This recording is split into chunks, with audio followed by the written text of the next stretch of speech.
Yeah, fine. Acha, well, Geeta garu raledandi. Sorry. Fine. She is not there. Good evening, friends. Respected our HME President Ramchandra Garu, our Honorable Secretary Puch Chandrasekhar Garu, and today's evening guest speaker Shivaram Tekur Garu, and fellow participants and esteemed MC members. Good evening to one and all. Welcoming you all for this today's evening webinar on HR practices for MSME for achieving better business results by Shivaram Tekur Garu. Now I request our Honorable President Sri Ramchandra Garu to give a welcome address, and later on I will join with giving introduction of speaker, and then the session follows. Thank you. Thank you, Rajendra Garu. Very good evening. Welcome, warm welcome to all present. Our speaker Shivaram Garu and our Secretary Chandrasekhar Garu, Rajendra Prasad Garu, Murli Garu, and dear friends who are all sitting across. I really don't find that there is a need for me to talk much because I think we have a few audience and most of them are our good old friends. I'll only make one small request to all friends sitting across that we are actually having one program which is our flagship activity awards program, and it has been put on our website as well as in the social media. We are soliciting a lot of, some sort of nominations for each of the awards. I'll only request the august audience present to kindly put in your mind and help us out getting some nominations through your circle who you think would be eligible enough, and probably pass the message. This is all I think I can tell. And I welcome Shivaram Garu. He's our senior member in HMA, in our management committee also, an established speaker. I think we'll have a good time listening to him about the practice in MSME. MSME, as you know, are small enterprises, and hence hardly there is the structure. There is hardly a big sort of professionalism seen.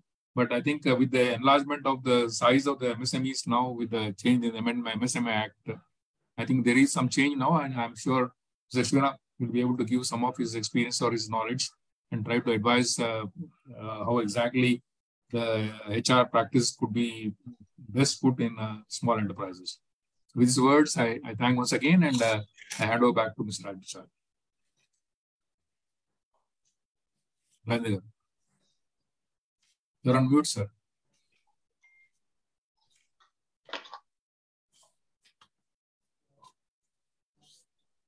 Yeah. Thank you, sir. Thank you very much. As an MSME committee convener, it's my honor and privilege to read a brief synopsis about this particular today's evening program on HR practices for MSMEs to achieving the best business results. So on this topic, the speaker gave a brief introduction about that particular topic. I would like to read out that synopsis. Later on, I will read about his bio for you all to know about the speaker's introduction point of view. Yeah, the first, human resource management function, practices, and actions are becoming increasingly important as the knowledge-based economy grows. Human resources are essential component of any business, big or small.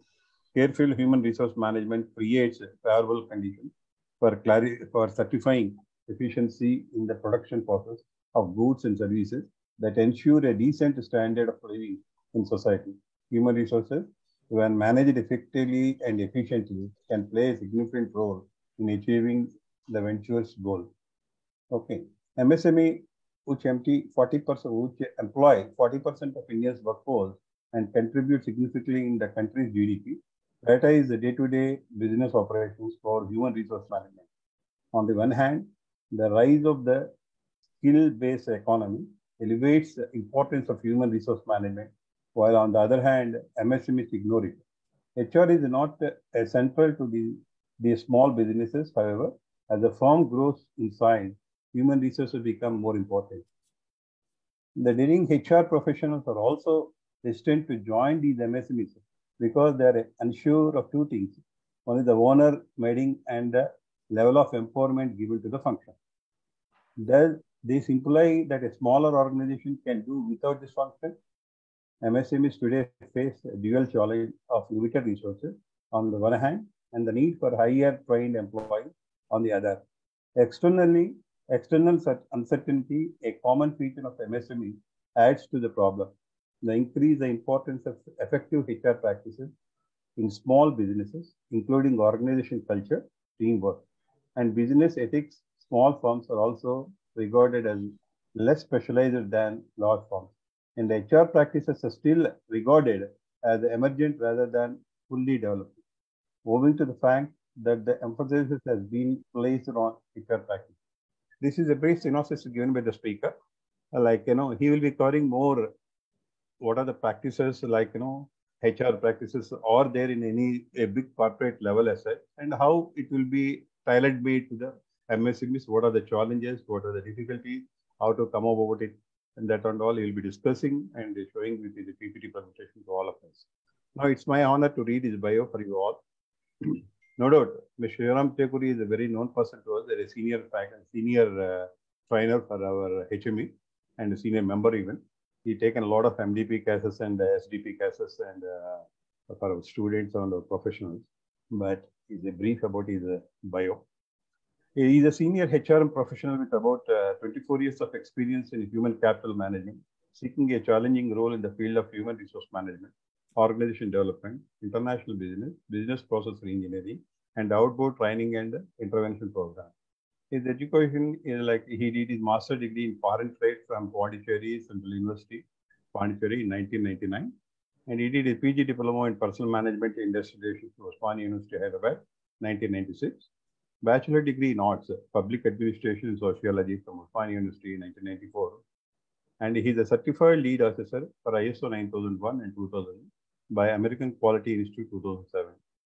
He got certifications and is certified outboard trainer from ESL, the School of Leadership, Bangalore, accredited trainer for business life skills from ACBM. His key skills are expertise in human capital management, extensive knowledge of core businesses and their resolution, rich experience in developing a training programs and corporate policies and procedures for reputed organizations and institutions, certified outbound trainer and accredited trainer for business life skills, good understanding of Six Sigma processes and SAP HR functions, conversant with workforce planning, personality development, management development, and HR accounting and auditing. His experience is currently he is working as a senior consultant with Capital Strategy, a management consulting organization.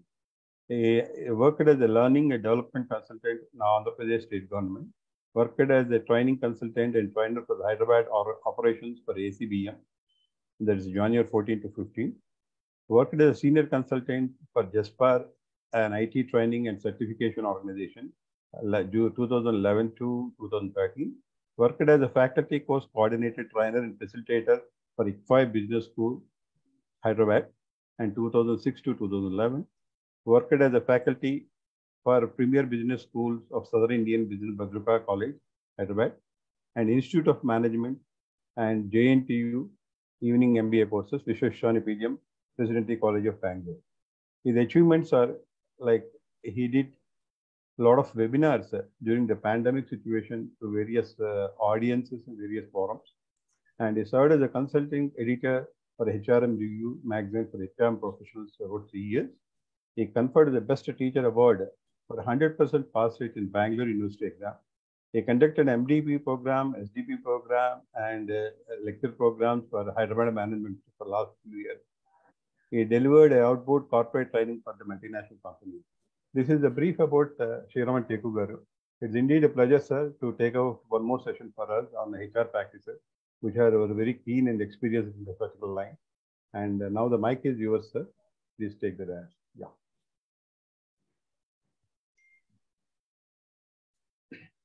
Shivaram Garu. Yes, sir. Mike. Good evening, all. I am Shivaram. Today I'm going to talk about HRM practices in MSMEs. And I'm going to share my screen here.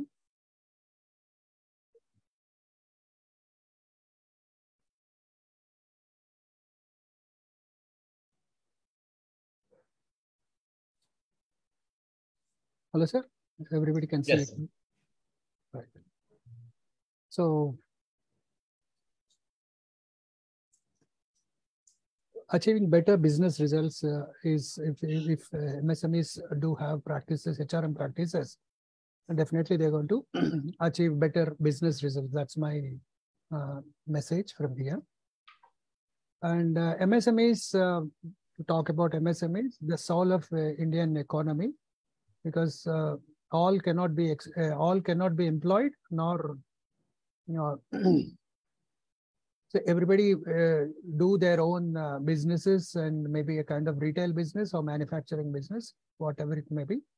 The current or the governments have recognized that any business you do, maybe manufacturing or maybe retail or maybe marketing, anything like that, they are recognized as MSMEs. So earlier only the manufacturing sector, that's the kind of myth people used to carry, that only manufacturing sectors have to be recognized as MSMEs. But now things have changed. Any small business you do, any activity you do in this, you can get an MSME certificate, and that bit insulates about, the businesses gets insulated in the form of getting little MSME status, and also the payment side also.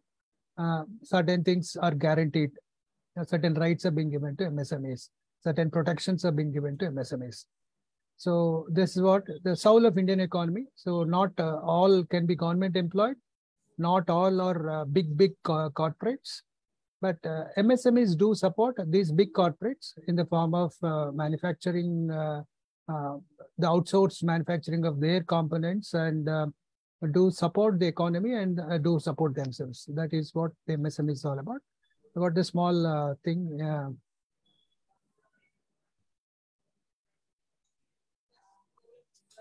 Yes, sir.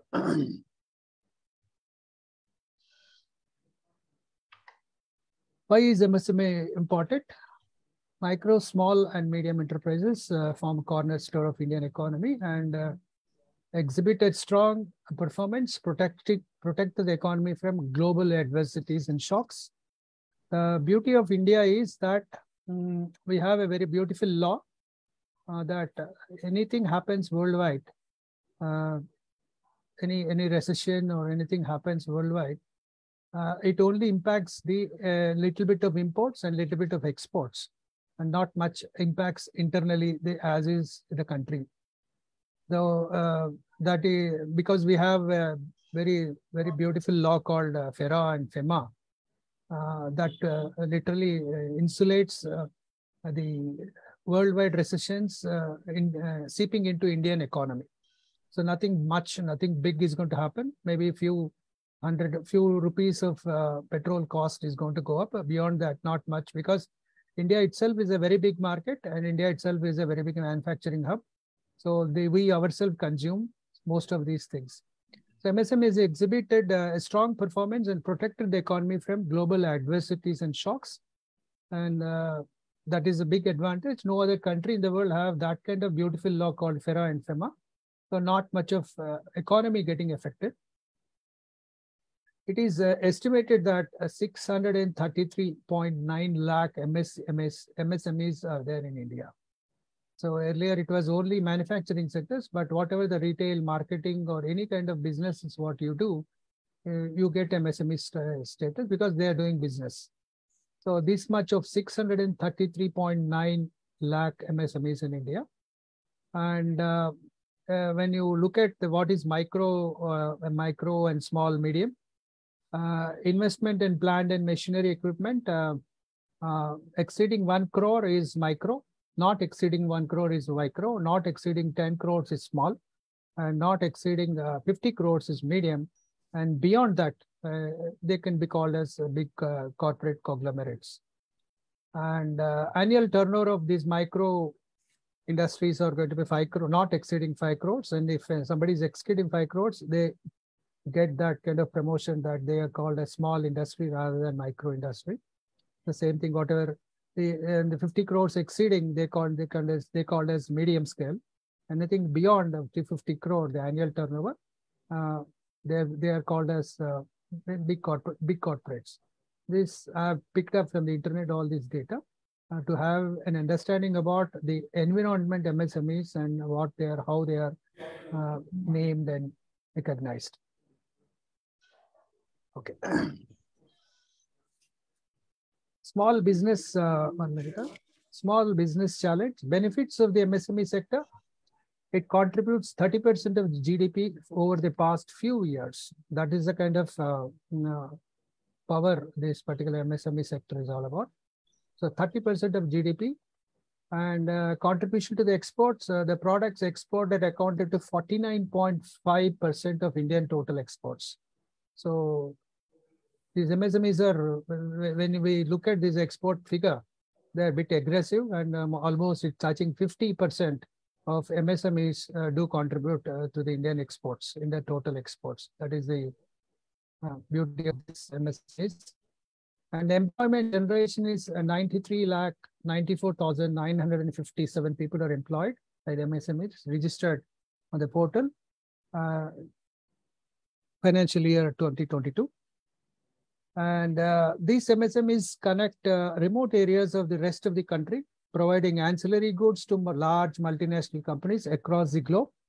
If a car company is there, the lights, bulbs, the all inside accessories and outside things are all done by MSMEs, and these car companies are going to only, or to the maximum extent, only do the assembling part.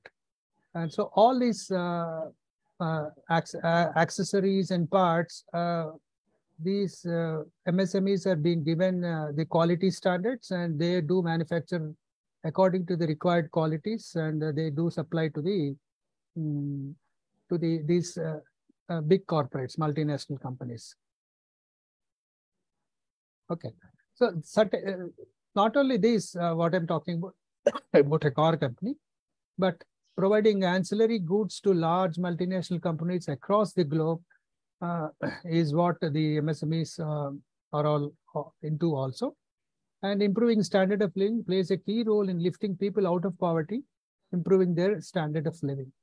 So this is what the benefits of MSME sector to the Indian economy. And sorry. So having given this small input about MSMEs, the importance of MSMEs, and the kind of role they play for the Indian economy,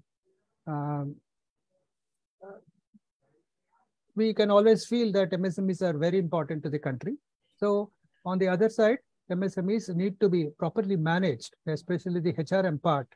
And because when human resource management or human resources managed properly in the companies, in the enterprises, definitely the efficiency is going to go up, and the productivity is going to go up, and finally the profitability is going to be up.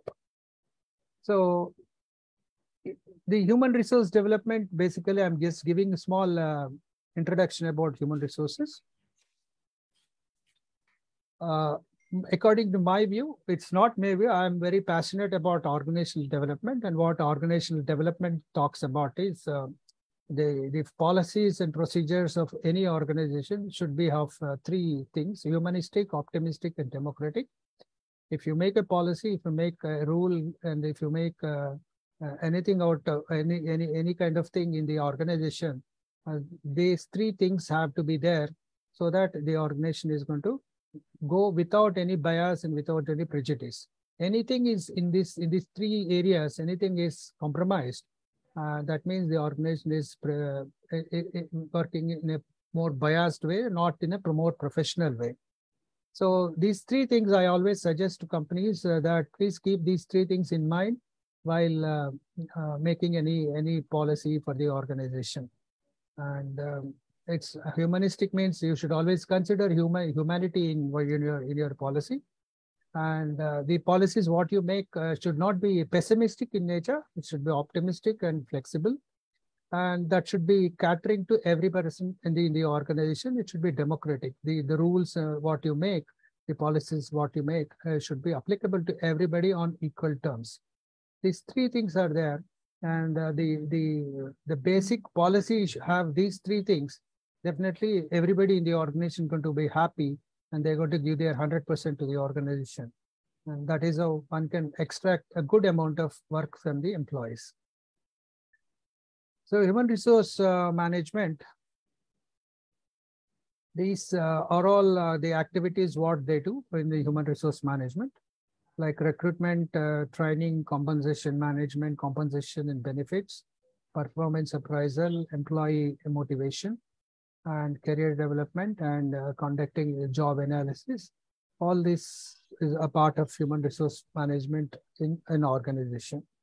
So when we talk about this, recruitment and selection, recruitment and orientation of a right person with the right job in order to derive maximum output. Okay. So recruitments are highly sensitive for the organization. If a wrong person is put in a very important position, definitely the work is compromised.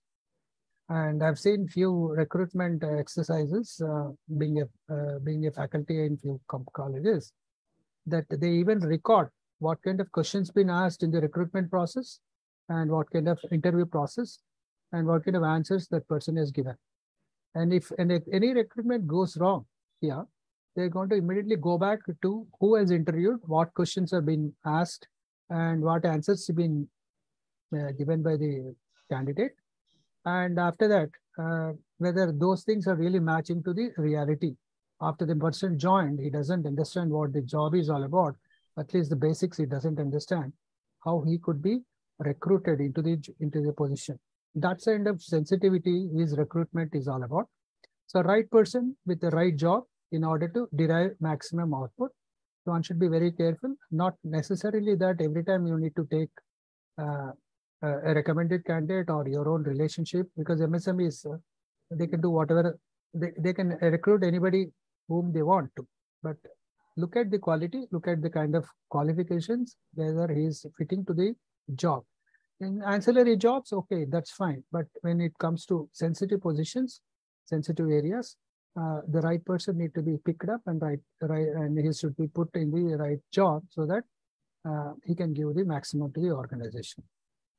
The next is training and development.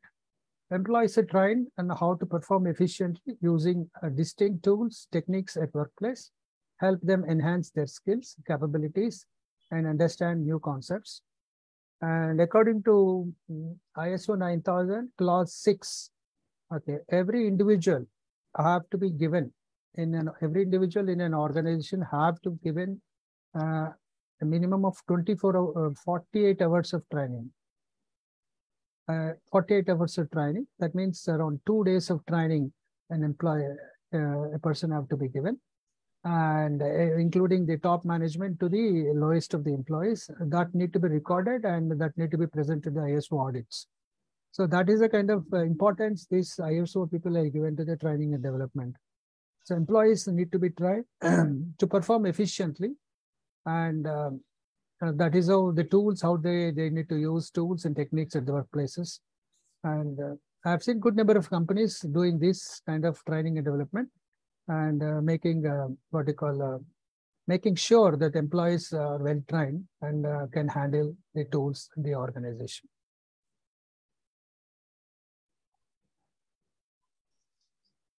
And performance appraisal is, I'm not going by these because compensation.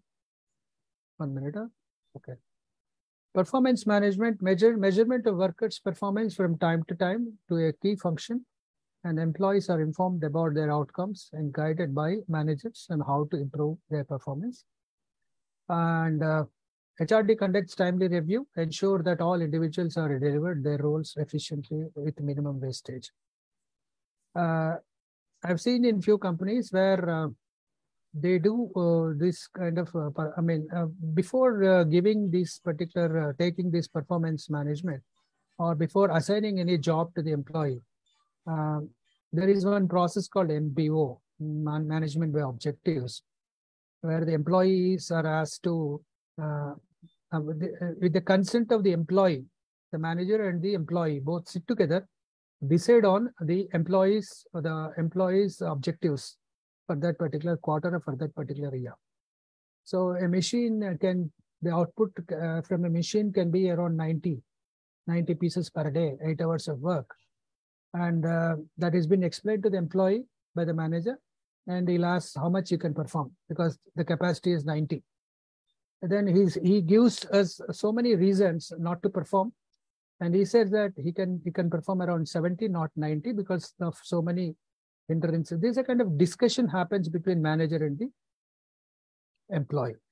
So then the manager, the conversation goes like this, that the manager says that whatever the kind of hindrances or hiccups he's showing, they are managed properly. And if they are managed properly, how much is kind of output? A promise, a commitment from the employee is taken. There's a kind of normal discussion happens between employees and manager. And finally, a commitment of 80 has been taken from the employee. And a promise from the employee. This is a kind of MBO process, a democratic process, a very nice, optimistic process, or you can call it as a humanistic process, where the manager is not really imposing work on the employee, but he's taking, he's convincing him that he can perform the maximum productivity, or he can perform to the productivity as promised. So 80 is guaranteed from the employee. Maybe sometimes it's 78, sometimes it's going to be 82. But the average of 80 is guaranteed. Another 10 can be taken in the form of incentives, that anybody making 10 pieces per day. I've seen these examples in few of the companies. They'll be given around 100 rupees per day because of 10 excess production. And 80 is guaranteed and 10 is also guaranteed because of the incentives. This sort of nice process can be, are made with the consent of the worker. And the worker is expected to perform. So once this happens, and they measure the performance of the employee, whether he's performing according to the expectations by the management. And certain of the areas he might go down, the performance might go down. Certain of the areas, maybe the performance may be up to the mark. And once they goes down, they're going to investigate, and accordingly, either the employee need to be psychologically counseled, or he needs some additional technical training, and those sort of things can be made so that the worker is always performs to the mark.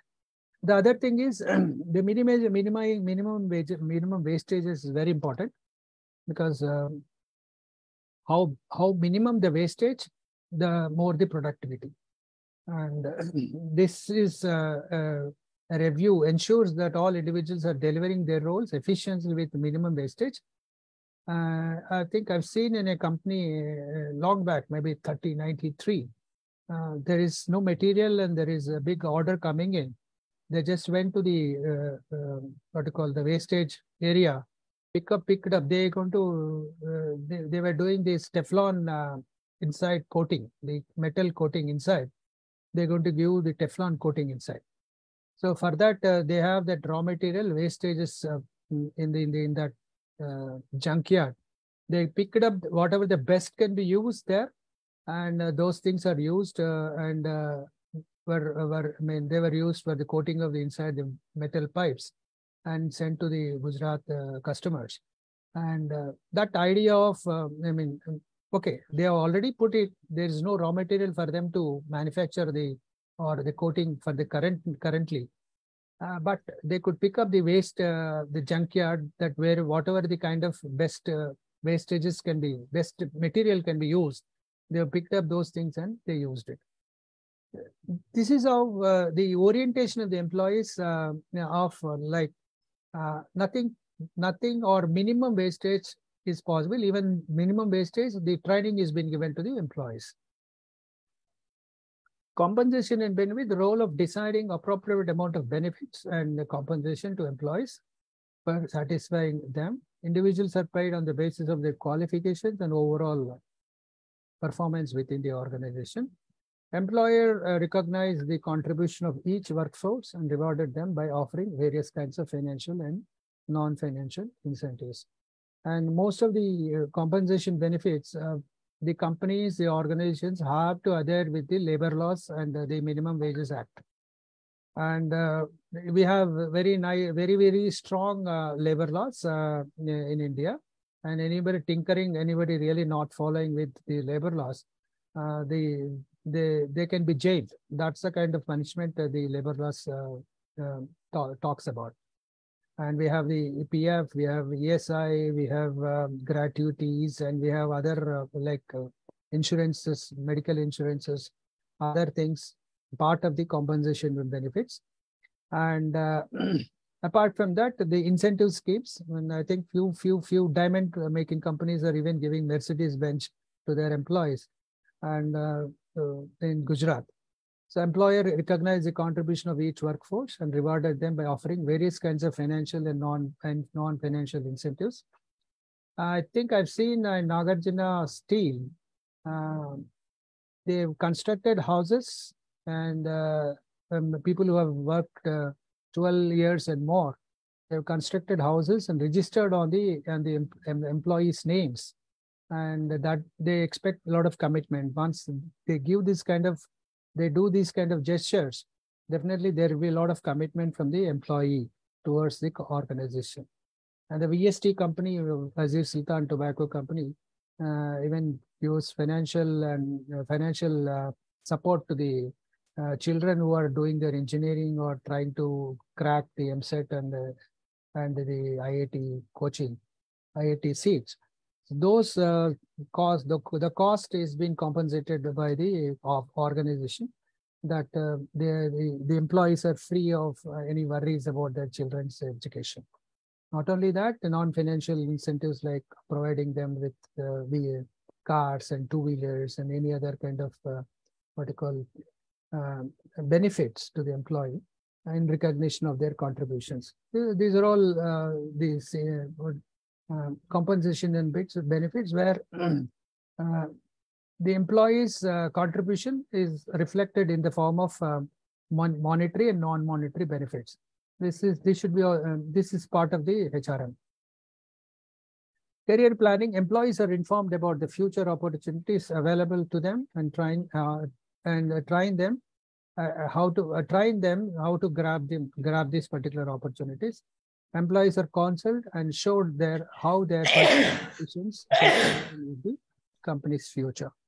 And there are two things here. There are future opportunities, and the person should be ready. So training is required if he is being promoted as a manager. The managerial the qualifications, managerial the aptitude a person should have.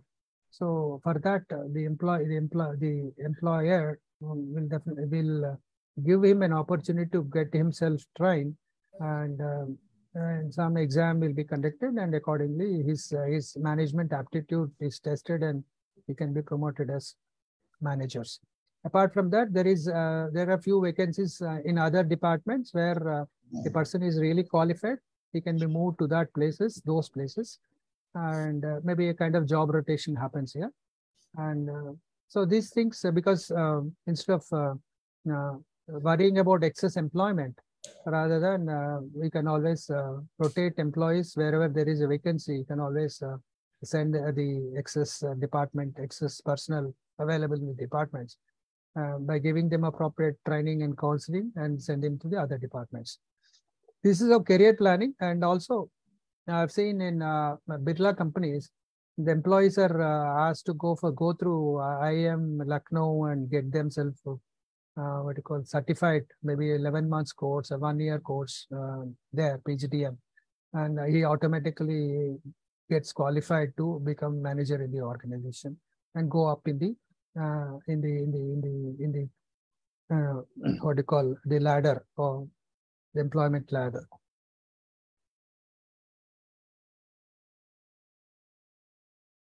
The small business challenge: how is HRM important in small businesses? Growth in any small business depend on effective HR activities, and these where the organizations or the owners of the small businesses usually neglect and not being really giving HR, not really having a good HR activities. Getting and keeping large customers require compliance with international quality standards. I've seen in Chennai, this company is called Intimate Fashions, and the HR manager took me into the lobby and showed how they do the kind of work. Maybe hundreds of employees or workers suing. It's a fashion TV product. They're suing the garments there, and what kind of HR activities they do and kind of thing. And for every 2 hours, they'll ask to come out of their places and do, for about 2 to 3 minutes, they'll be asked to do some sort of stress relieving exercises, and they'll be asked to go back to their places. They will continuously, these are all international quality HR standards, what I'm talking about. Same thing is what no child labor should be used in some of the production areas, like football in Pakistan. A lot of football manufacturing companies are there. They employ child labor. Same is the problem with, not now, but previously in Kashmir, the carpets were done woven when using the child labor. And we have the FICIs and we have the CIIs and these kind of associations. They need to be given notification that any product being exported or any product being brought into market, they should have a certification of child labor free and sort of thing. So these are all again effective HR activities within the organization, which I mean keeps the large customers.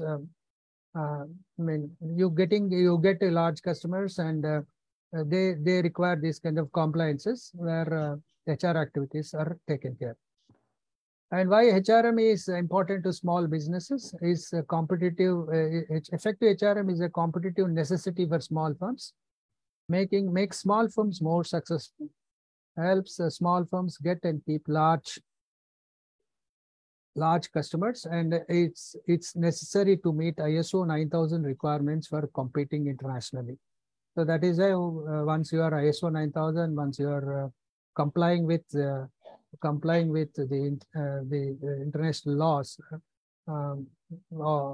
definitely you have big customers, large customers across. That's what we just spoke about. 49.5% of things get exported once you adhere to this kind of vertical requirements, and you have a very good HR in your organization.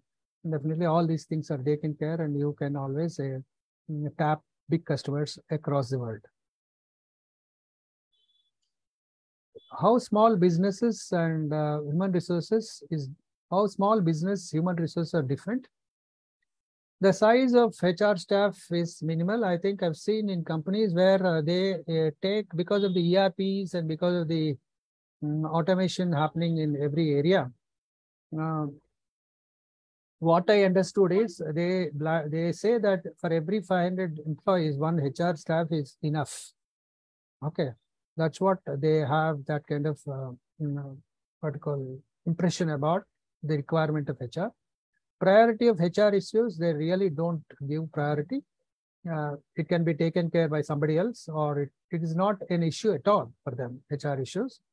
Informality of HR practices. And I've seen few companies, they don't employ not more than 9 people, because if they employ more than 10 people, they get into this. I've seen few small companies, they employ around 50 people there. On the roads, they only employ 9 people because they need to go to the labor department, get the labor license. Again, the PF, the gratuity, everything need to be registration. They're all not part of my business. I do small business. Why should I get into these kind of formalities? So they don't really adhere to. And entrepreneurs effect on HRM, and the business owners not really give much importance. They just neglect the HRM area. Not really required. Whatever I say, whatever is there, according to situation, according to the minute, we're going to manage it. Not really necessary that we need to have a full-fledged HR staff. Having said that, I've seen other companies, especially the ITES companies, where one HR person will go every weekly twice to the company, sit there for about 2 days, 2 hours, and sort out any issue, any formality there for that particular small ITES company. And that is how people manage. This man, like we call, this man have 4 to 5 companies in hand, and every week he visits these 4 to 5 companies 2 hours twice per week, and he gets deferred payment from all these 4 to 5 companies, but still he manages their HRs. And maybe a new recruitment or any kind of input from the HR department to the ERP or anything like that, he just takes care in those 2 hours. Because it's a small company, small HR staff, the staff is very small. We don't need a full-fledged HR team there. Let me employ a person who can come weekly twice, 2 hours per 2 hours, or maybe he works for 4 hours per week, and he takes care of the HR. That is how some of the companies do, and some of the HR professionals also get themselves employed as a consultants. So small business HR management is different from the normal business management or normal companies. The entrepreneurial risky of human resource situation is underdeveloped HRM creates competitive. What happens exactly in this? Okay, a person is there, he has to have some kind of HR policy in the organization, and he need to adhere to the labor laws, he need to adhere to the other requirements, regulations from the government. What he'll do, basically. Most of these people, they don't employ HR expertise here, but they depend on somebody who gives them advice. And here, I'm not against these people, but they mostly depend on their CAs or their lawyers, where they're going to make an ad hoc HR policy, and they just take it. Any government obligation, any formality is there, they just take care of those things. They are not really serious about HR and HRM in the organization. So this is what I talk about. So a CA is not really a professional HR who understands, like what I said in the beginning, humanistic, optimistic, and democratic. These 3 things they won't have in their mind. They just scatter a policy which is already available in the system, and they just change the names and accordingly just do some kind of editing here and there and present it to the owner of the organization. So these are all kind of underdeveloped HRM, and it creates a competitive disadvantage because employees are not satisfied. At certain places, there is no answer for their questions from the employer because the policy does not really address their problems. So they are not happy, and this leads to discontent from the employees, and that leads to the company is not competitive in the market. They always have some sort of second grade products sort of thing, because the employee commitment is not there. Or they do good products also, not exactly to the extent of productivity they work for. And that is how the underdeveloped HRM creates a competitive disadvantage. Lack of specialized HR expertise in the organization, ad hoc, and maybe if they employ a HR person also, he is not really his wisdom is not enough to lead a HR department in the organization. Well, he is just qualified and just came out, and he doesn't understand the ins and out of HR. And certain time, because he is coming for a lesser price, he gets employed, and he'll be taking care of some sort of clerical work here and there, and maybe he'll go to the labor office and get the labor certificate, labor licenses, and sort of thing. And that to that extent, they'll use him, and he is not really valued in the organization, because the owner doesn't really recognize the HR there. Increased potential for workplace litigation not addressed. Many things can be spoken about this workplace litigation. Thank God that we are now moving into like companies have recognized that payment and compensation benefits increased like anything. The minimum wages gone beyond 18,000 per month sort of thing.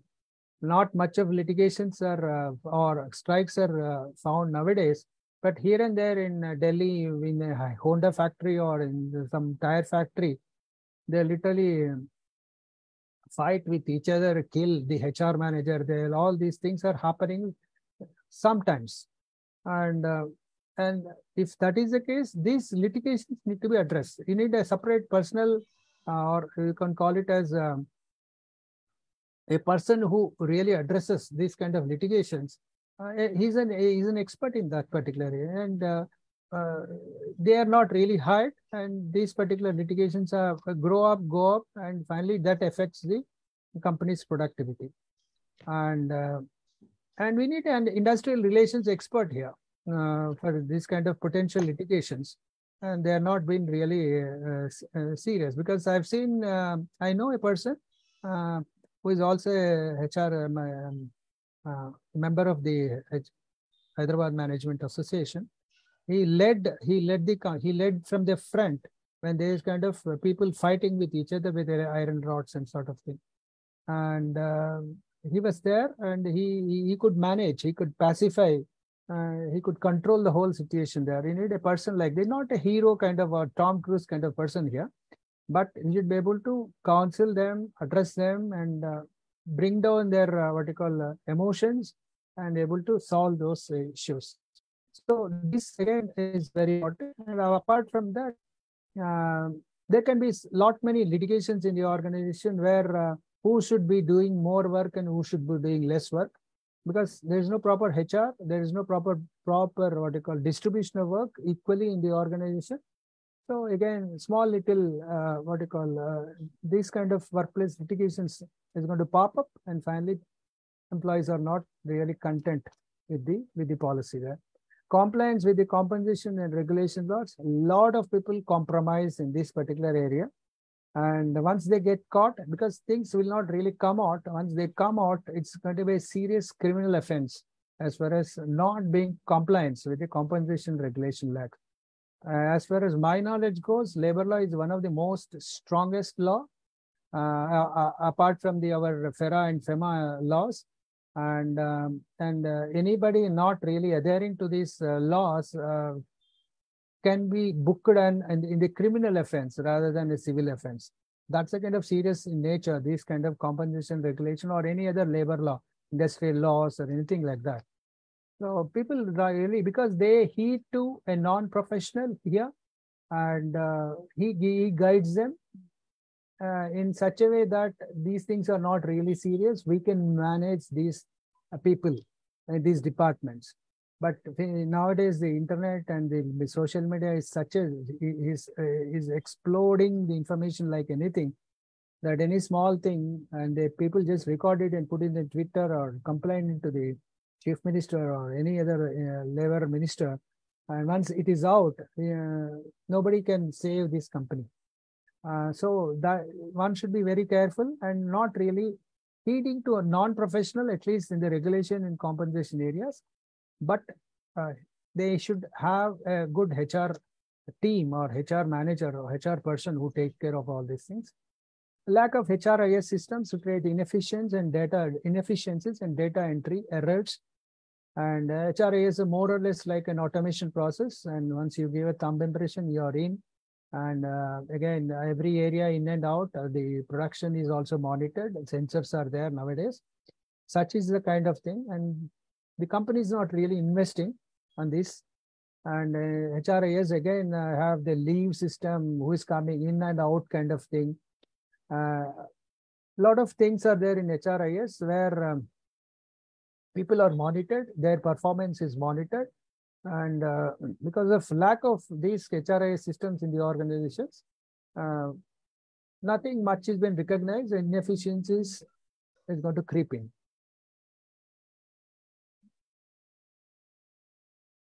Possible HR areas for core competencies like outstanding service, unusual quality, special skills, productivity, innovation.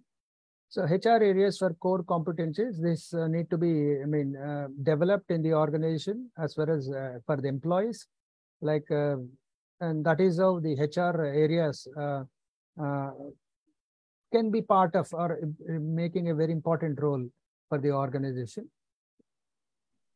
Organizational culture, the share values, beliefs, HR-based core competencies, productivity, a measure of quantity and quality of work done, considering the cost of the resources used, a ratio of inputs and outputs that indicates the value added by the organization, by an organization, So these are all areas where the HR-based core competencies, one can develop the organizational culture. One can always, inject this kind of productivity thoughts into the employees. And again, there is some sort of benefit is there, not only about the profitability, but also some kind of incentive benefit is there. Definitely these kind of productivity and quality products and services, all these things can be extracted from the employees. And the kind of commitment and everything only comes out of the fairness in the organization, the culture of the organization. I've seen in TVS Delphi, when I visited Chennai, TVS Delphi company, the employee, I was going through a few of the machines, and one of the employees says, he's a polytechnic guy, maybe he's around 25, 30 per years. He says that this particular machine is mine. He owns that machine. He not only uses for the production purposes, but also he maintains. Any repair comes, he himself does the repairing work. He doesn't wait for the maintenance person to come.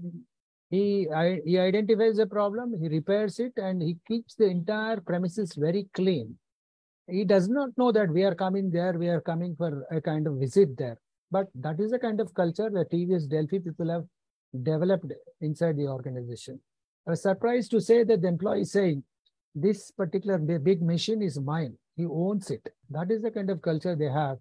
And definitely if those kind of mindsets are there with the employees, a productivity and quality products and services can be expected from the employee. Again, very good HR is there. HR culture is there. Definitely these kind of things can be expected from the employee. Again, service orientation and service dimensions like hotels and other industries where the services are there. Physical facilities and equipment, just now I spoke about. Care and concern, timely assistance, dependable and accurate performance, and confidence in the employee's knowledge. And this is all service excellence. And if customer service dimension company is there, and these are all the areas where HR can focus, and they can always make sure that the employees are working properly.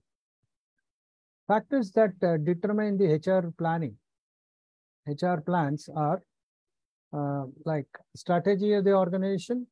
So first of all, what is the strategy of the culture of the organization, and what is the financial condition and current organization situation, and need for, like here comes the HR planning here, quality and skill levels, what kind of quality, quantity and skill levels required, and available financial resource. And then comes your HR plans and policies, recruitment, selection, development. So first is strategy of the organization, to HR policies and planning, how things can be made.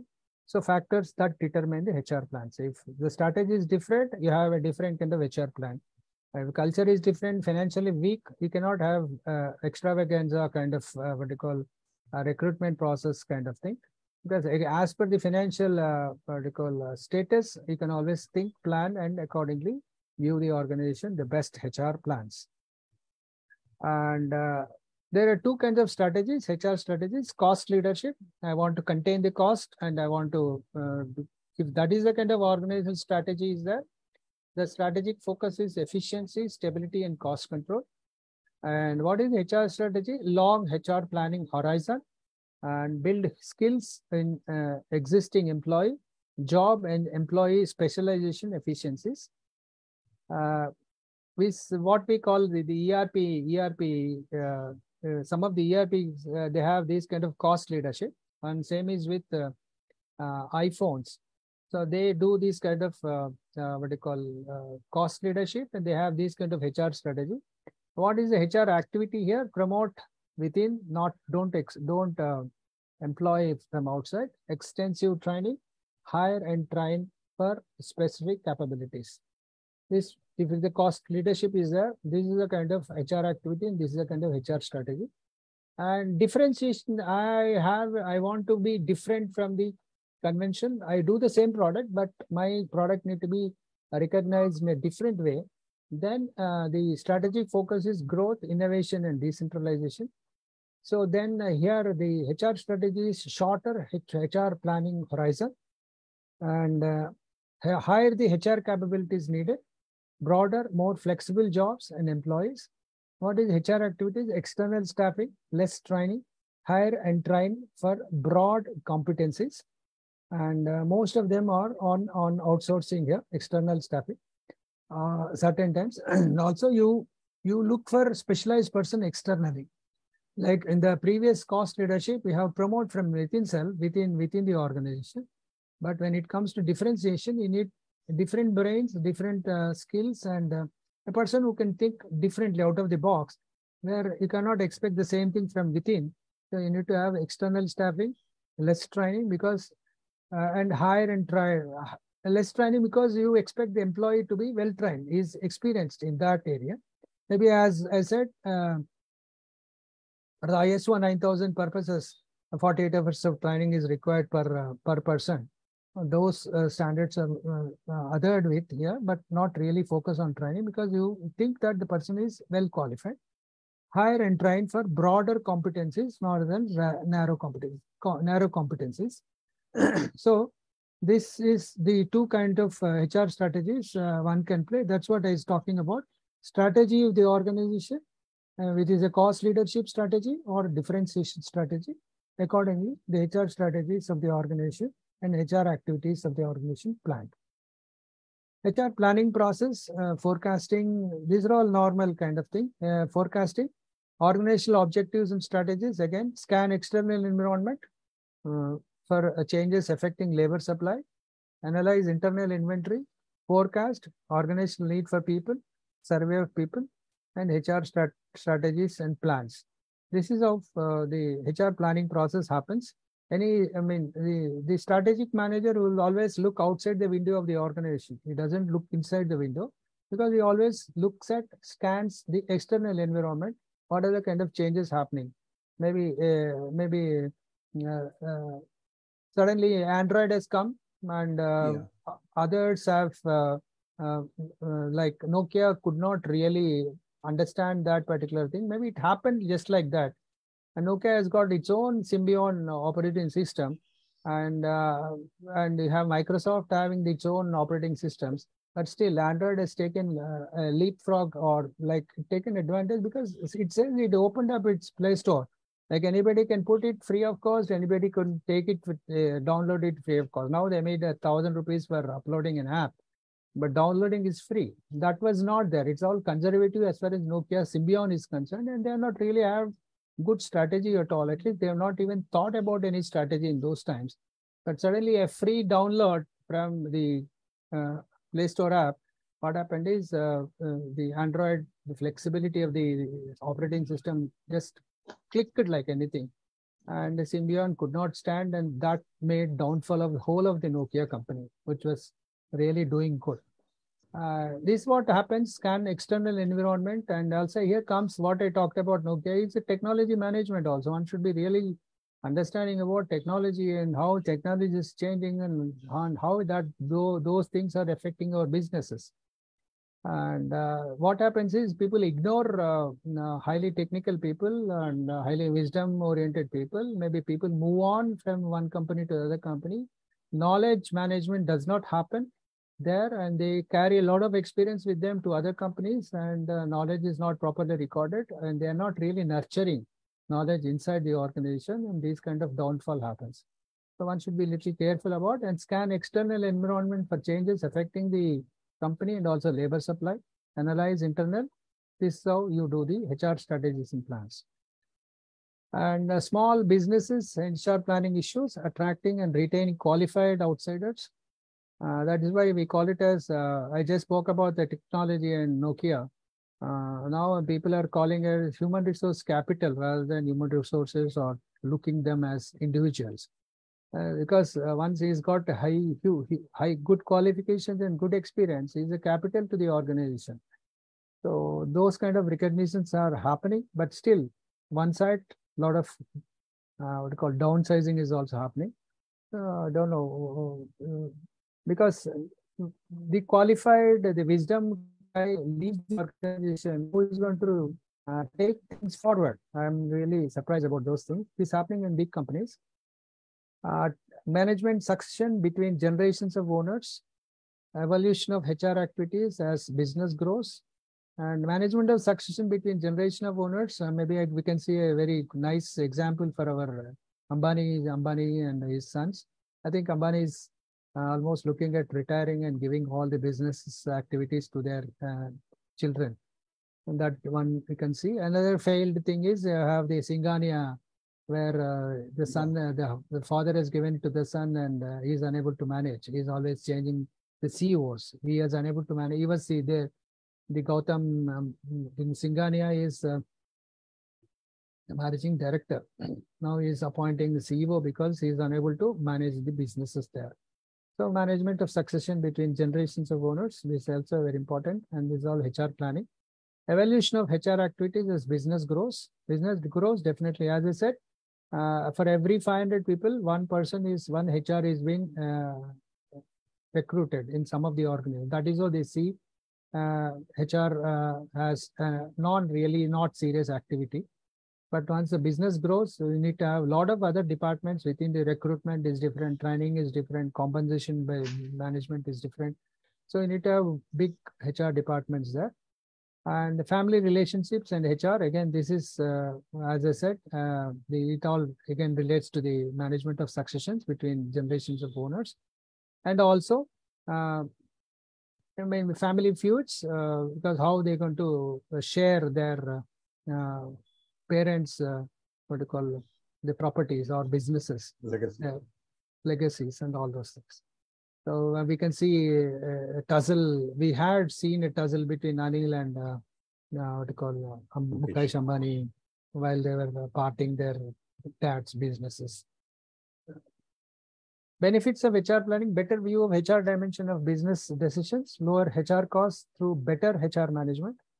Again, a person leaving the organization, he takes his experience along with him.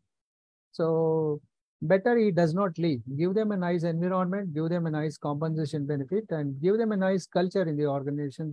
People don't leave the organization. If he leaves again, you have to search for an equally qualified, equally experienced person, and he takes a lot of time for him to cope up with the organization, and maybe around 6 months or 3 months, the company loses that particular time. Again, that's going to be an expenditure to the organization. More timely recruitment for anticipate HR needs. That is why big companies keep recruit the people and put them on bench in anticipation of new projects or in anticipation of any person leaving the organization. You have immediate replacement available. More inclusion of protected groups through planned increases in the workforce diversity. So this is important because you are balancing the whole human resources within the organization.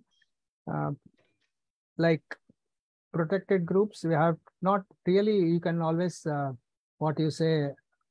announce that this is the protected group, but whoever are eligible in the organization and north, south, east, west, and women and men, from which place people are coming, all these things make workforce diversity.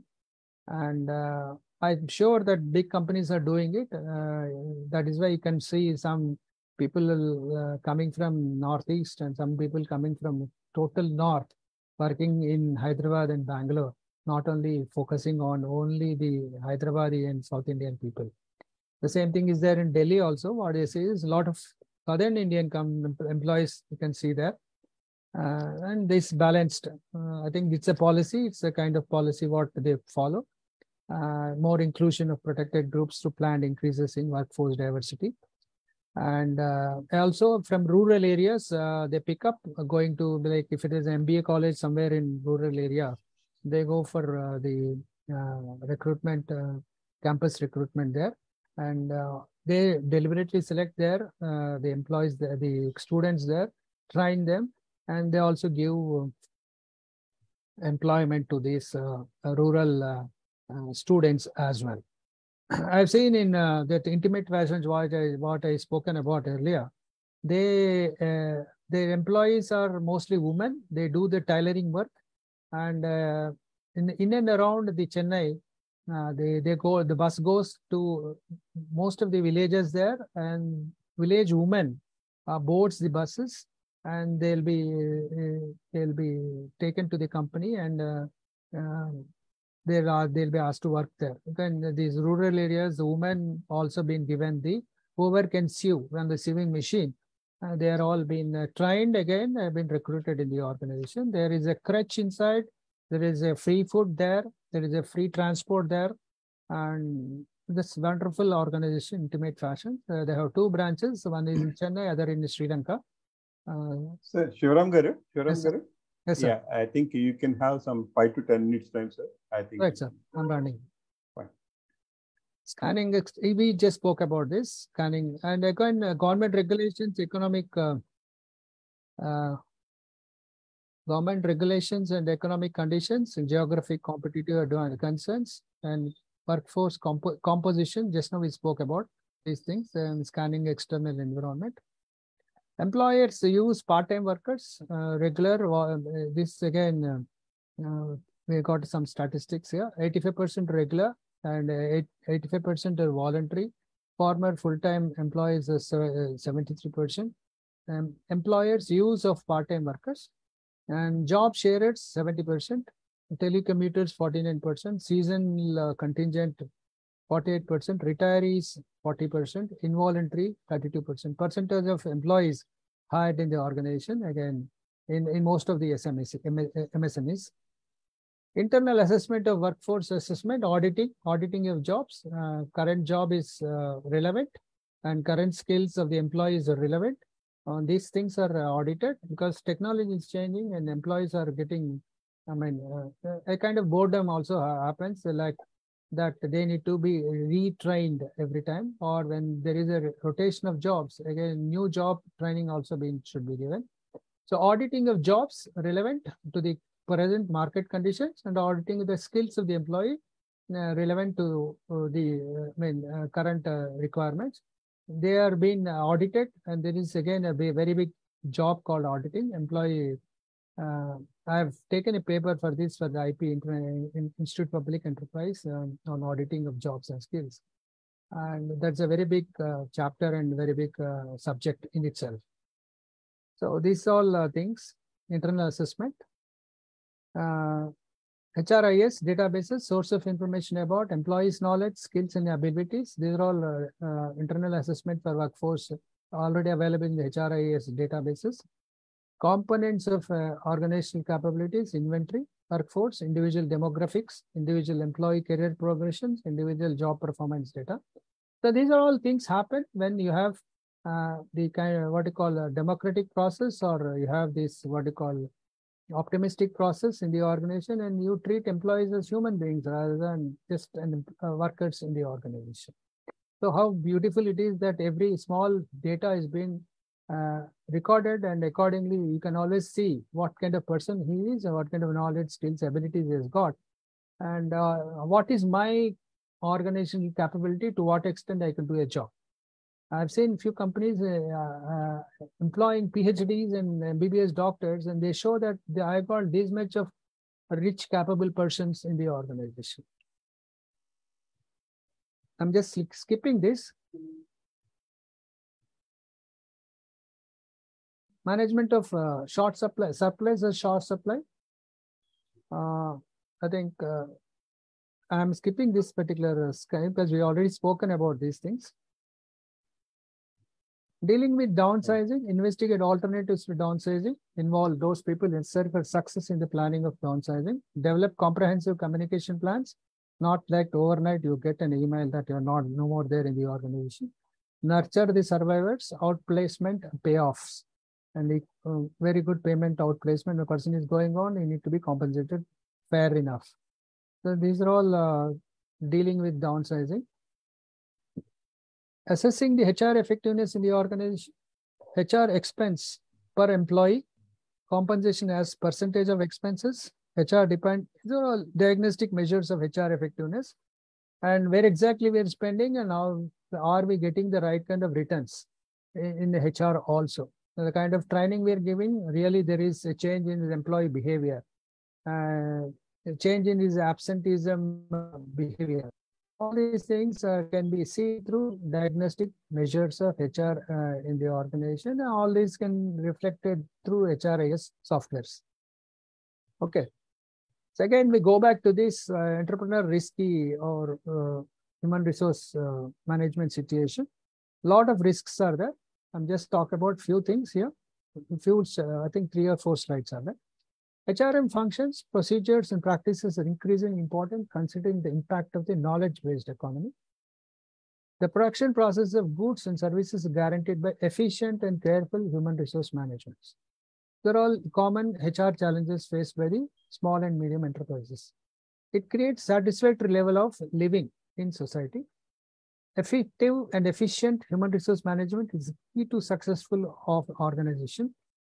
Retention of employees is critical issue for companies to compete for talent in a tight economy. There are challenges, and they do have good practices and procedures, or all these things are question they're going to ask for themselves, and if all these things are there, definitely the organization is going to be more successful. The survey conducted by the Confederation of Indian Industry states that 20% of the medium and 80% of small size companies have no HR department at all. Okay, they only do the ad hoc, ad hoc management of the employees in the organization, or they just depend on non-professionals like chartered accountants or their advocates to make the HR planning, HR policies to the organization, and they just do manage HR human resources ad hocly. It is shocking as without a proper HR functioning department, the implementation of various people-related policies and processes are difficult. And an administrator will be put in their places, and administrator does not understand what is HRM is all about, and he just administers rather than administers in a raw way rather than in a humanistic way. That kind of thing. I think I've seen good number of companies doing these kind of things. HR or they employ their own relation, their own very near person who doesn't understand management at all, and he'll be made the HR department head. HR is key to digitizing an organization through various procedural means. Organizations should develop a visionary mindset so that the importance of strategy and the process of managing human capital can be realized. Again, management of HR challenges that small and medium business owners faces: management of employee performance and development. Line managers assuming the role of HR with limited HR knowledge and training. They focus more on productivity rather than HR knowledge and HR training. Lack of resources and time to deal with any real staff issues to put effective policies in place. Because you don't have a very good, effective industrial relations man there, or a counselor, or a person who understands the real staff issues. That is again a problem for the owners. Retention and training is a very big problem. Owners do not acknowledge the need for HR, and every time they say that we have already the policy in place. And certain companies, they have HR policy, fairly good HR policy, a democratically very good HR policy, but they don't give it to the employees. Because once the employees know about this HR policy, then they're going to assert about their own rights in the organization. At least some kind of facilities they expect. They write very nice HR policies, but they don't show it to the employees. Long-term sickness of units. This leads to long-term sickness. Another is long-term sickness of the units, also leading to not having proper HR in the organization. Meeting employment law regulations with handbooks, contracts, policies, and procedures. And this is not happening in the organization. Most of the business owners feel like. And aligning to values, also not happening in the organization, because they do ad hoc, they do to the situation and manage things rather than having certain values and adhering their work in the organization according to these values. They are not doing their actions according to their aligning according to the values of the organization. Tackling the HR problem, implementation of leadership development program in the organization, a regular staff meeting and communication. This is absolutely lacking in the MSMEs because they don't have staff meeting and they don't communicate what is happening in the organization. Workforce training and development, not really there. Adopting to innovation, they do not do this kind of thing. They do the routine and repetitive work rather than doing very innovative and adopting to new technologies. System of checks and rewards, no, doesn't happen. And suddenly there is an emergency, there is certain things really going out of hand, then they do that kind of checks and rewards and they finally feel sorry about themselves. Understanding benefits, I've seen one person saying that he is appreciating the other employee that he never claimed LTA, leave travel allowance. And he was appreciating him. I said that leave travel allowance or leave travel facility given by the organization is because he needs some sort of break. He needs some sort of break from his monotony. Take his family to other places, enjoy for some time and have a break and come back with rejuvenated energy and work for the organization. Not taking a leave travel allowance and continuously working for not going anywhere outside with the family, again, that is not been, it's in a very sensitive area and people appreciate that because he doesn't take LTA. And I think in New Zealand, other places, you have to socialize. And there is a bar in the in the company. For every $100 you spend in the bar, you get 10 points for your HR inside. Not that I'm propagating drinks kind of thing, liquor and other things, but they have that kind of policy in the organization. They encourage people to socialize. So they have an internal bar, and you have to spend $100. You get 10 points in your performance appraisal. So understanding benefits, recruiting talented employees, retaining talented employees, workforce diversity, all these things are a solution to the HR problems faced by the MSMEs. The best quote, this is me, Shivaram. You can reach me in this particular email address. Thank you, sir. Rajendra Garu. Yeah. Thank you, sir. I think it's such a vast subject, I think lack of time, I ask you to go a little faster, but we feel like hearing all the slides. Sorry for this, sir. But anyhow, this is fantastic, sir. And I now open the forum for the question and answer. So anyone can raise a question. I have one small question, sir, very small. See, after going through all these things, there are a lot of technologies taking place in here, like like in agriculture department, and agriculture is a lot of informal way people are doing agriculture in our India, especially. But there is called agriculture university and agriculture department. Whatever the researches or whatever the practices, like new technologies or farming technology, farming machinery, seeds development, all these things, they're coming to farmer area and then they're explaining them. See, what are the methods of doing it, how to hire these things. From a plowing to, they're into almost agro mechanization as part of it. So people, they're laymen actually, the farmers, they're not educated much enough. But they're transferring themselves and then cultivating new crops and giving good feedback and good crops to our India as such. This type of thing for MSMEs, can we do it like any industry department or some technical consultancy organizations, or these people can go to as MSME clusters or various things and train them free of cost, like how to implement the HR practices and quality practices, something like that. Because there's a lot of much importance is there. They'll be anticipating what are the same industry, what are the problems they're going to come across, and that they're anticipating and telling them, if you won't do it, your industry will die. Something like that, they keep telling it. Like, what rightly said to Nokia and other companies, they're not anticipated externally what is happening. And what they're doing is right, and then they said, right, it will not be, the life cycle of the industry will come down as such. So these things are possible probably. And then government can also make some policy, but all the SMEs can make a small way of HR external consultant compulsory. And for like how chartered account compulsory, they are making it, and he is monitoring it, every month or one day, he is training the people how to make balance sheet, how to make cash flow, everything. Layman also is training it out. He is coming and checking every month.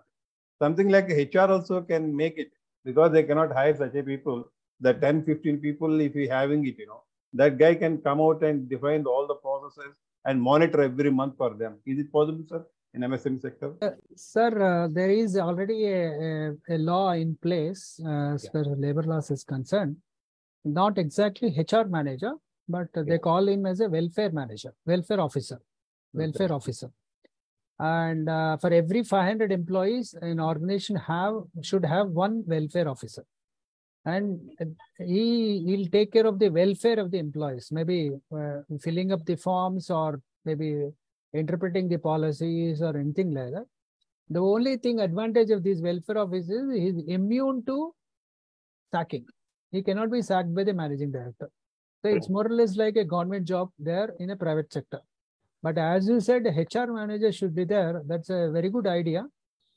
Maybe a kind of a compulsory audit, we call SEBI, kind of doing some kind of what you call CSR funds necessary. 2% of CSR funds. That kind of law need to be brought in and good qualified, or at least they can go to good business schools and take help of the HR faculties there and take advice from them. Shivramangar, I'm GMK Raju here. Yes, sir. You were there in my quality presentation last week. Yes, sir. And I think both of them overlap quite a lot because actually, ultimately, human resources only generates quality. Okay. I had just two questions. Of course, I had a lot of questions which I wrote down, but I don't think we'll have so much time. Two things I wanted to ask. One question is, see, today the competitive scenario is changing. Okay, I think our MSMEs are going to be competing with Chinese companies or even Vietnamese companies, at least a certain large percentage of it. So what type of moves are MSMEs or at least the government is propelling to improve productivities of our MSMEs in comparison to these companies is one question I had. The second one I had was, I'd been hearing earlier another presentation about industry culture clusters because MSMEs, many of them are small, so they form clusters. So can we have HR resources in each cluster, which takes care of various members in that cluster? Because that may be a more economical way of doing it and also supporting. These are two questions because you have very deep knowledge from whatever I heard. So you'll be knowing what's happening around. Thank you, sir. Thank you. Thank you, sir. As far as government is concerned, there is Skill Development Corporation, and also you have the MSME, offices in various places all over the country. They do give training like what we are doing here. We have in Hyderabad also 2 or 3 governmental or semi-governmental organizations do conduct training programs. So they charge fees to these. Things are there, things are in place, and how the MSMEs take advantage, at least they should know about these things, and they should understand that they should take advantage of these institutions, organizations, government and semi-government. They are in place, as you said, and you have Sri City in Chittoor, near Nellore and Chennai border. As you said, the clusters of they do a lot of manufacturing. There's a lot of manufacturing happens there in that particular Sri City, and then EPZ, and they have a lot of consultants working there. Okay. So these things are possible, but how the owner is bent towards, whether he's ready to spend on HR, you need an effective HR inside his organization. If that is the case, he need to really get good HRM manager, at least part-time or full-time, so that he get good advisors. Okay, thank you. Nice. Sir, I request our President Ramchandra Garu to give his closing remarks later. Sir, may I ask a question, sir? Yes, sir. Yeah. For 1 second. Please. Yeah. Good evening, sir. Thank you for your wonderful presentation. My small question, sir. I'm Rishi. I am in teaching, sir. So my question is, what is knowledge management? For one question. Second one, do companies are practicing new labor laws or still practicing old ones, sir? Could you please? What do you say, new and old labor laws, sir? I think central government is trying to bring new labor codes.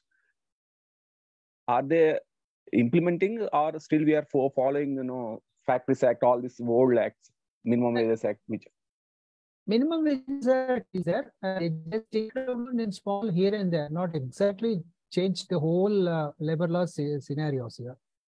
And it's like they are practicing the older ones only. What I know about.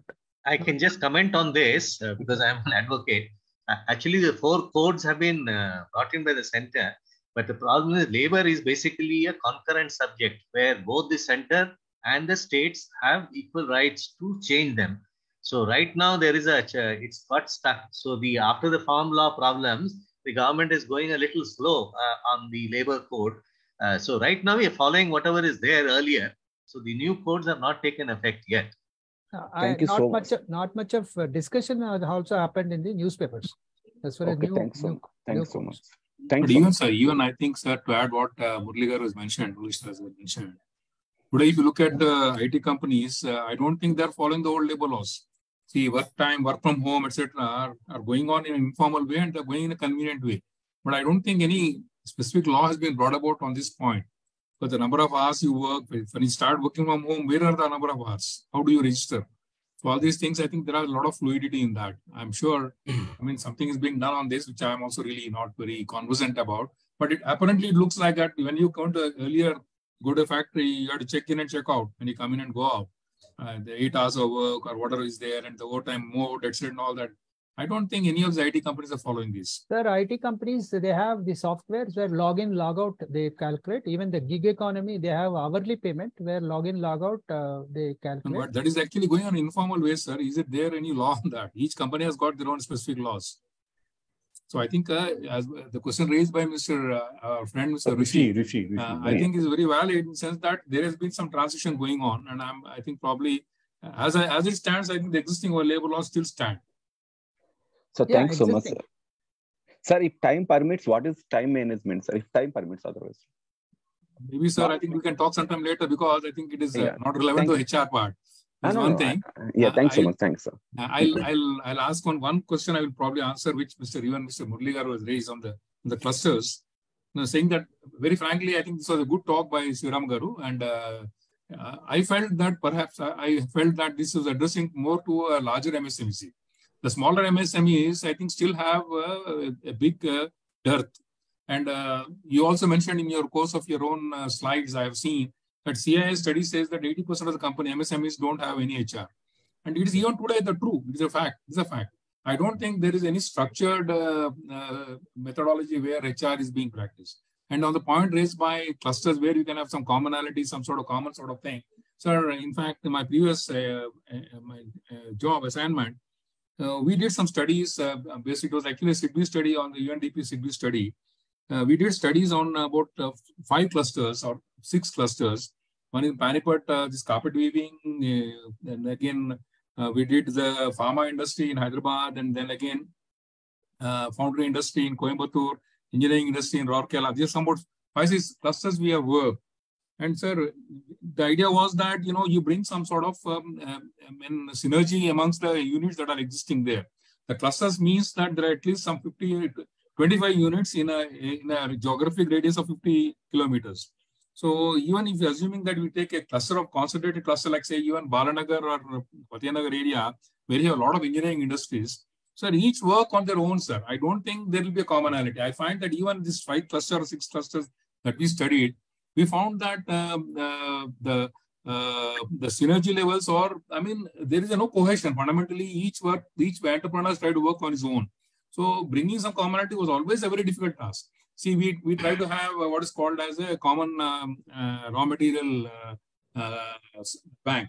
Saying that suppose they are doing, let us say they're doing carpet weaving, a lot of cloth or whatever, the yarn is being taken. There is great resistance in going and trying to buy from them. They would like to work on their own. So there is a big gap in what exactly happens and what exactly really is proposed and which is required also. Maybe effort is required to push it further. But on HR practices, I feel, sir, it's a very Herculean job to bring somebody there and ask them to, especially I'm talking smaller MSMEs. Larger MSMEs, because today after the MSMEs Act has come 2020, where the scope of the size has increased multifold and gone up 250 crores in case of the medium scale small, medium enterprise, you find that they become they were large enterprises. Actually, as per the earlier designation, they always fall on the larger enterprises.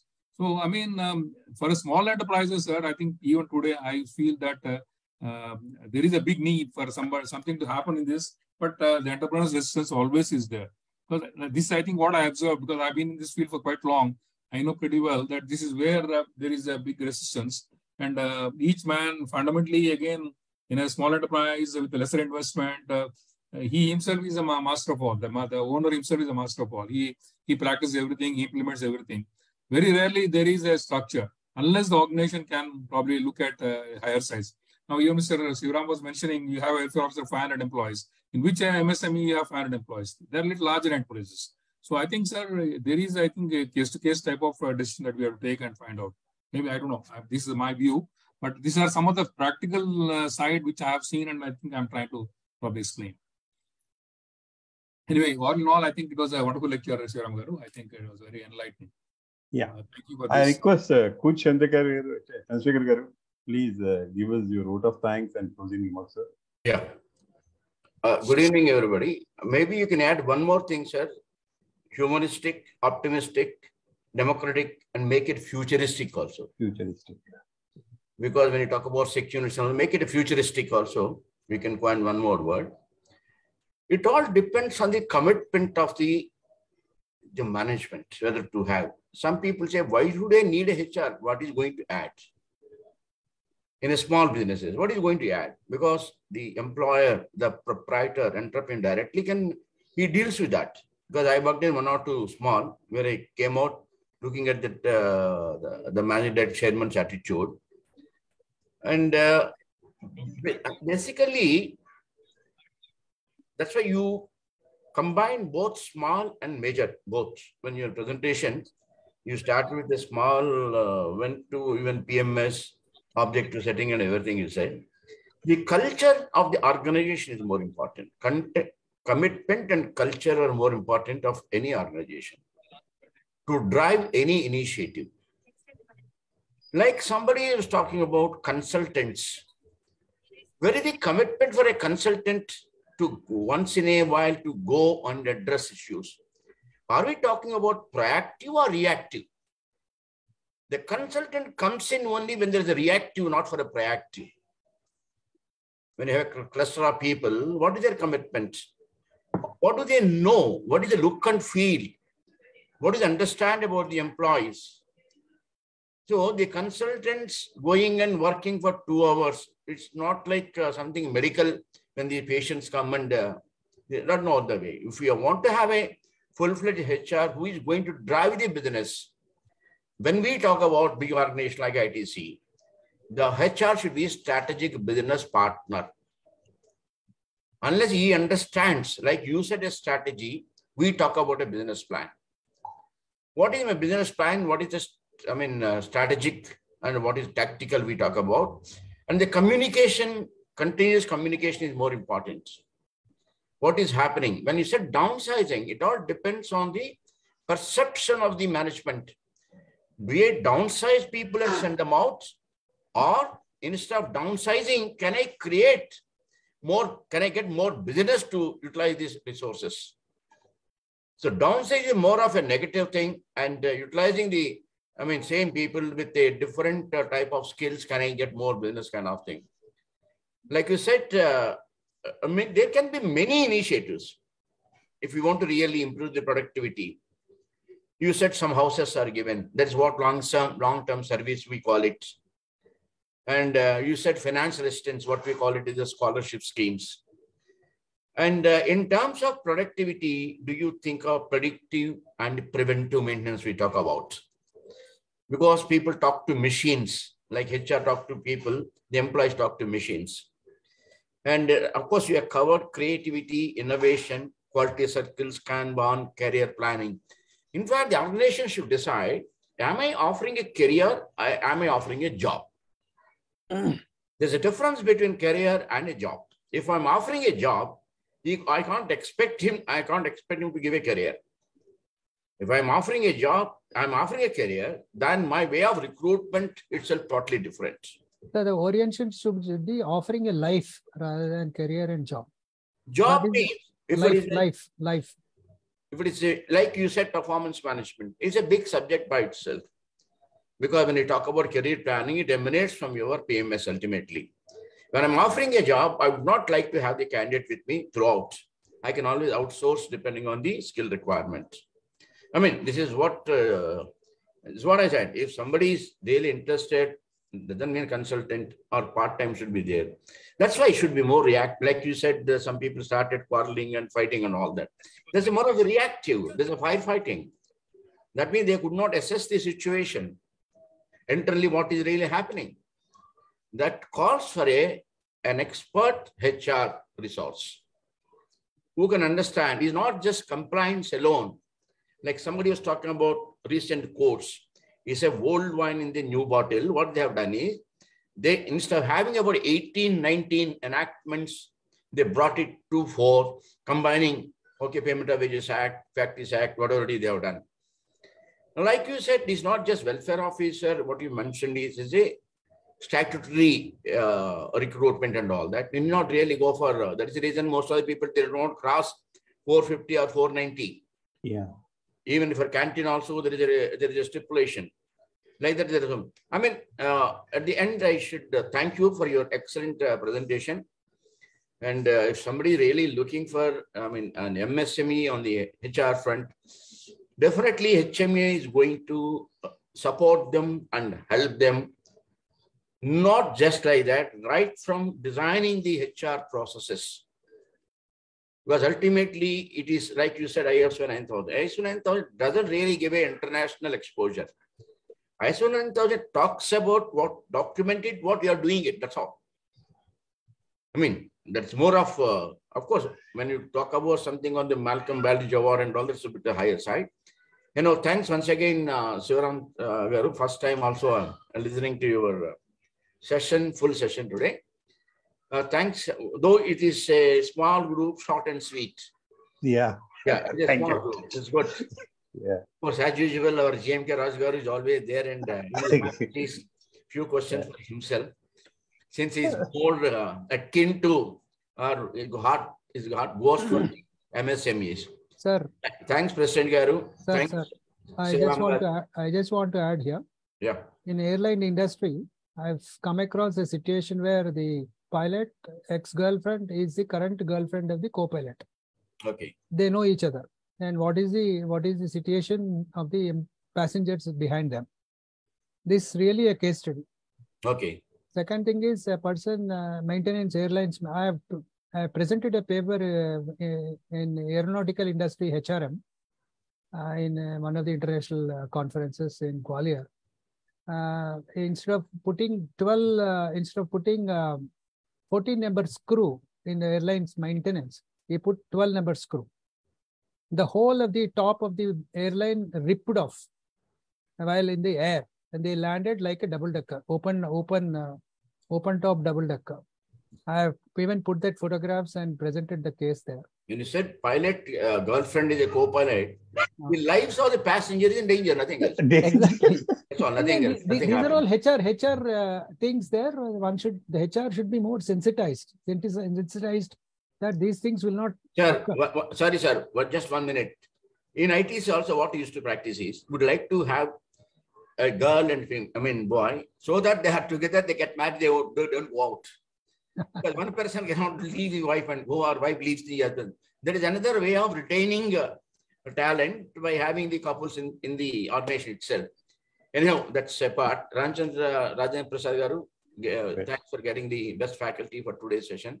Thank you. GMK Raj Garu, our RDC friend, and President Garu, Manohar Kodela Garu, Krishnaveni Garu, of course, they are there.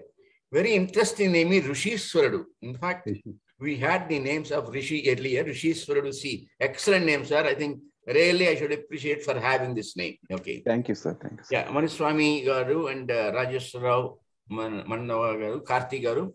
Thanks for attending the session, one of the best sessions, sir. We look forward to have many more. And thanks once again. Slightly, I think 20 minutes.